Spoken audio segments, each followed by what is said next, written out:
Just a quick look at the Anvil Brewing 7.5 gallon. They call it a bucket fermenter. It's slightly conical inside.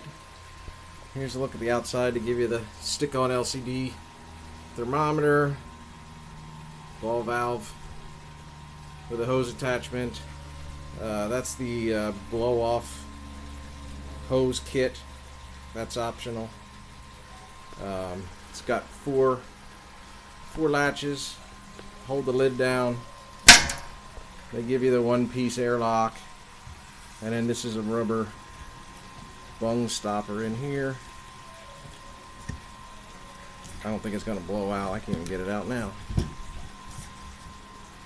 Anyway, take that off. And then they got it marked off. 6.5 gallon mark.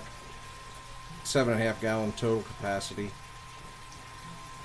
And then the racking arm, real close to the bottom. And then you can rotate that. Bring that up above your level of your tube so you can suck the good stuff up. Or if you leave it down, I guess you could take the tube off the bottom. And I have the same orientation that the nozzle has, so you know where you're at. So,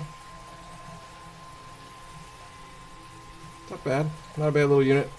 Got a beer brewing over there. So when that gets done, we'll put it in the fermenter and give it a couple weeks, and we'll come back and take a look. So, Anvil Brewing 7.5 gallon conical fermenter. See ya.